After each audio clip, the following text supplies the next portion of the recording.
سال میں ایک دفعہ قرآن سننا ہے، ایک دفعہ، اور تم 8 تراویح پڑھ کے بھاگ جاؤ تو اپنا ہی نقصان ہے۔ تراویح کے ہر سجدے پہ 1500 نیکی لکھی جاتی ہے۔ مکے والے یہ جو ہم 4 تراویح کے بعد تھوڑی دیر بیٹھتے ہیں نا اور ایک دعا پڑھتے ہیں، مکے والے کیا کرتے تھے؟ 4 تراویح پڑھتے تھے اور ایک طواف کرتے تھے۔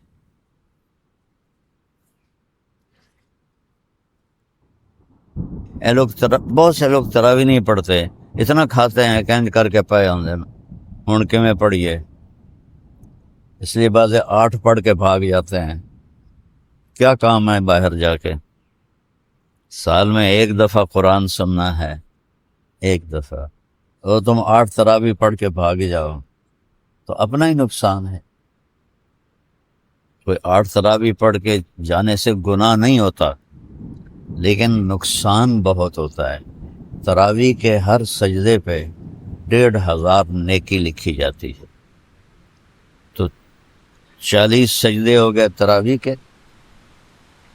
اور 6 سجدے ہو گئے وطر کے، تو 46 کو 1500 سے ضرب دو، چلو اتلا 6 اڑا دے، 40 15 چوکی 60، 60,000 نیکی آپ کما کے جا سکتے ہیں۔ اور ادھر جب آپ 8 پہ بھاگ جاتے ہیں تو 6400 آپ کو ملتی ہیں۔ کوئی ہے ایسا بے وقوف تاجر جو 60,000 پہ سودا بیچ سکتا ہو اور 6,000 پہ بیچ رہا ہو؟ ایک اور بات یاد ہے، مکے والے یہ جو ہم 4 تراویح کے بعد تھوڑی دیر بیٹھتے ہیں نا اور ایک دعا پڑھتے ہیں، مکے والے کیا کرتے تھے؟ 4 تراویح پڑھتے تھے اور ایک طواف کرتے تھے، پھر 4 تراویح پڑھتے تھے اور ایک طواف کرتے تھے، پھر 4 تراویح پڑھتے تھے، ایک طواف کرتے تھے۔ اس کو کہتے ہیں ترویحہ۔ ترویحہ کہتے ہیں تھوڑی دیر آرام کرنے کو، جس سے اس کا نام پڑا تراویح۔ ویسے حدیث میں تراویح کا لفظ کوئی نہیں ہے، قیام اللیل، رات کا قیام۔ تو مدینے والوں نے سوچا یہ جو مکے والے ہیں یہ تو 5 طواف کر لیتے ہیں 20 تراویح میں، اور ہم 20 کے رہتے ہیں، لہذا ہم 40 تراویح پڑھیں گے۔ امام مالک کے دور میں 40 تراویح پڑھی جاتی تھی مدینے والوں نے، اور حضرت عمر، ہمارے نبی نے 8 پڑھی اور 3 دن پڑھی، اور پھر خود فرمایا کہ مجھے تمہاری مشقت کا ڈر ہے۔ چوتھے دن آپ نے آ کے پڑھائی کوئی نہیں۔ ابوبکر صدیق کے زمانے میں 8 پڑھی جاتی تھی، حضرت عمر رضی اللہ تعالیٰ عنہ نے سب کو جمع کر کے 20 تراویح، ابی بن کعب رضی اللہ تعالیٰ عنہ اور تمیم داری سے فرمایا کہ 2 امام 20 تراویح پڑھاؤ۔ تو سینکڑوں سال سے امت کا عمل 20 تراویح کا ہے۔ تو میں کوئی مسئلے کی بحث نہیں چھڑ رہا، میں آپ کو دونوں عمل بتا رہا ہوں۔ اب آپ خود سوچو کہ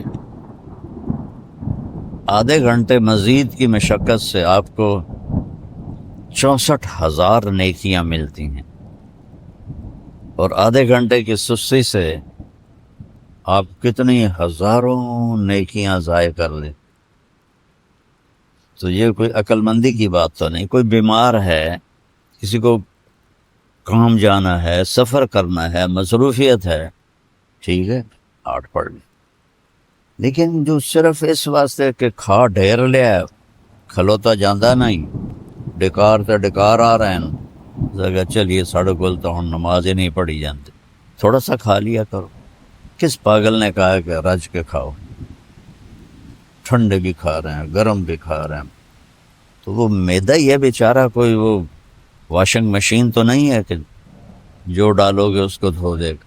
میرے بھائی بہنوں، زندگی گزارنے کا وہ طریقہ جس پر ہم کامیاب ہو کر دنیا سے جائیں، عزت کی زندگی گزاریں، جو راستہ بے خطا ہو، وہ صرف اسلام ہے۔ ان الدین عند اللہ الاسلام۔ پوری دنیا کو بتا دو کہ اب صرف اسلام ہی زندگی گزارنے کا راستہ ہے. اسلام کا مطلب ہی سلامتی ہے. اسلام کو سامنے رکھ کر چلیں گے تو سلامتی کی زندگی، امن کی زندگی ہوگی. آپ اپنے رب کو دیکھیں کہ انہوں نے ہمارے دین کا نام رکھا اسلام، سلامتی. عقیدے کا نام رکھا ایمان، امن. سلامتی، امن.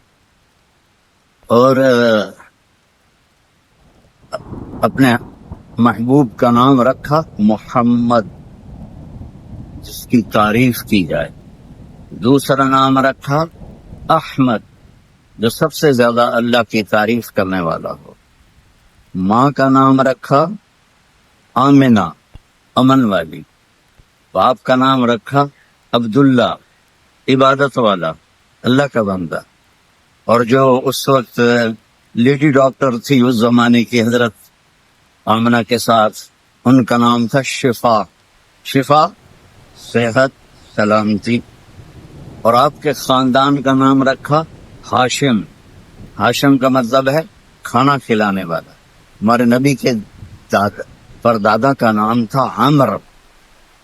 ہاشم ان کا ٹائٹل ہے کہ انہوں نے حاجیوں کو کھانے کھلائے جو پیچھے کبھی کسی نے نہیں کھلائے تھے، تو ان کو ہاشم کا ٹائٹل ملا. اور خاندان کا نام بھی ہاشمی ہو گیا، بنو ہاشم ہو گیا. اللہ کے فضل سے میری ماں بھی اسی خاندان سے ہے. باپ میرا راجپوت ہے اور ماں میری ہاشمی ہے. اور سنا، جو دودھ پلانے والی آئی تو حضرت آمنہ نے ان کو عبد المطلب کے پاس پیش کیا جو آپ کے دادا تھے. انہوں نے پوچھا، بیٹی تیرا نام کیا ہے؟ کہا حلیمہ. حلیمہ ہوتا ہے جو بڑے صبر والی ہو، برداشت کرنے والی ہو، معاف کرنے والی ہو، اور آسان لفظوں میں اچھے اخلاق والا حلیم، اور اچھے اخلاق والی حلیمہ. تو عبد المطلب نے کہا لو بھائی، اخلاق آ گئے، اخلاق آ گئے. پھر کہنے لگے تیرے قبیلے کا نام کیا ہے؟ کہا جی بنو سعد. کہو سعادت بھی آ گئی، خوش بختی بھی آ گئی. تو آپ دیکھیں میرے نبی کے گرد اللہ نے کیسے نام، یہ اتفاق سے نہیں ہوئے.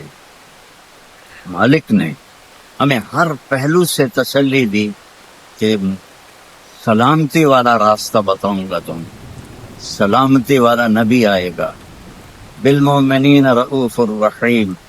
جیسے میں رؤوف الرحیم ہوں، میرا نبی بھی رؤوف الرحیم ہوگا.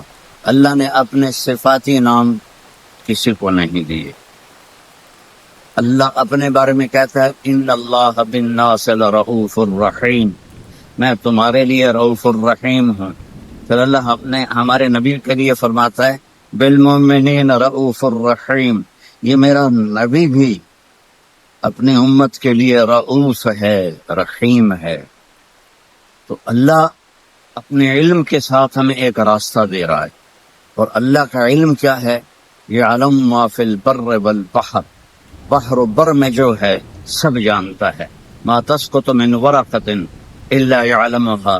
آپ کے انگلینڈ میں گرمی میں بھی آتا ہوں، کتنے لہلہاتے درخت ہوتے ہیں، آج ایک پتا نہیں ہے. میرا اللہ کہتا ہے جہاں جس جگہ پتا گرتا ہے تیرا اللہ اس سے جانتا ہے. سبحان اللہ، کیا علم ہے. ولا حبۃ فی ظلمات الارض ولا رطب ولا یابس الا فی کتاب مبین. ایک دانہ بھی کہیں تم ڈالتے ہو، جو ذمہ دار کاشتکار دانہ زمین میں ایک تو نہیں ڈالتا، میں تو خود ذمہ دار ہوں، ہم تو لاکھوں دانے ڈالتے ہیں اور پوری دنیا کے ذمہ دار ڈالتے ہیں، زمین کے اندر ڈالتے ہیں. کوئی دانے مر جاتے ہیں، کوئی اگ پڑتے ہیں. تو میرا اللہ کہتا ہے سارے دانوں کو تیرا رب گن کے بیٹھا ہوا ہے. ولا رطب ولا یابس. کوئی خشک پتا ہو، کوئی تر پتا ہو، کوئی بوڑھا ہو، کوئی جوان ہو، سب کچھ تیرے رب کے علم میں ہے. احاط بصرہ بجمیع المرئیات. دیکھو میں ادھر دیکھ رہا ہوں مجھے یہ نظر نہیں آ رہا، اب میں ان کو دیکھ رہا ہوں مجھے یہ نظر نہیں آ رہا، میں آپ کو دیکھ رہا ہوں مجھے یہ نظر نہیں آ رہا، اب مجھے کوئی بھی نظر نہیں آ رہا، اور میرا اللہ کہتا ہے کہ ساری کائنات ہمیں یہ جو ناسا والوں نے دیکھی ہے کائنات، وہ 3% ہے، صرف 3%، 97% اندھیرا ہے، وہاں انہیں نظر ہی کچھ نہیں آیا۔ تو جو 3% انہوں نے دیکھی ہے، یہ ناسا کی بات ہے، میرے اتنے نہ ٹھوکے آجے، میں انہوں کی گل کر رہا ہے، ٹھیک ہے، جھوٹ ہے یا سچ ہے۔ وہ کہتے ہیں، میں پڑھتا رہتا ہوں اللہ کے فضل سے ان چیزیں، کہ اس 3% کو یہاں سے ایک جہاز چھوڑا جائے جو روشنی کی رفتار سے چلے۔ روشنی کی رفتار کیا ہے؟ 3 لاکھ کلومیٹر فی گھنٹہ۔ وہ 3 لاکھ کلومیٹر فی گھنٹہ کی رفتار سے یہاں سے چلے اور اسے یہاں پہنچنے میں 90 ارب سال لگیں گے۔ تو بتاؤ کائنات کتنی بڑی ہے، اور اوپر آسمان کتنے بڑے ہیں، اور میرا اللہ کہتا ہے میری آنکھ نے ہر چیز کو اپنے سامنے رکھا ہوا۔ سبحان اللہ۔ اس علم کے ساتھ وہ کہتا ہے جھوٹ نہ بولو، سچ بولو، زنا نہ کرو، شادی کرو، شراب نہ بیچو، حلال کام کرو، ظلم نہ کرو، انصاف کرو، محبت کرو، نفرت نہ کرو۔ ہم اس کے علم کو کیسے جھٹلا دیتے؟ شراب میں بڑے پیسے ہیں جی، آپ گزارا ہی نہیں ہوتا۔ اس کا علم بتا رہا ہوں۔ سننا کیسا ہے؟ میرا اللہ کہتا ہے لو ان اولکم وآخرکم وانسکم وجنکم وحیکم ومیتکم ورطبکم ویابسکم وصغیرکم وکبیرکم وذکرکم وانثاکم۔ واہ سبحان اللہ۔ کہتا ہے تمہارے اول، تمہارے آخر، تمہارے اگلے، تمہارے پچھلے، تمہارے زندہ، تمہارے مردہ، تمہارے بوڑھے، تمہارے جوان، تمہارے مرد، تمہاری عورتیں، تمہارے ساتھ کے جنات، سب کٹھے ہو جائیں ایک جگہ، فَسَأَلُونِي، میں ان سے کہوں مانگو۔ اب مثلا میں یہاں آپ سے بات کر رہا ہوں، ایک آدمی یہاں اور شروع ہو جائے تو انشاءاللہ آپ کو ایک لفظ سمجھ میں نہیں آئے گا۔ جب ماں کے پاس دونوں بچے آ کے اپنا اپنا سناتے ہیں تو وہ کیا ایک کو تھپڑ مارتی ہے، دوسرے کو تھپڑ مار رہے، الو الگ الگ بات کرو، میرے کان کھا گئے ہو۔ گھروں میں ہم روز دیکھتے ہیں، اور میرا اللہ کہتا ہے یہ سارے اکٹھے ہو جاؤ اور مجھ سے مانگو۔ اس وقت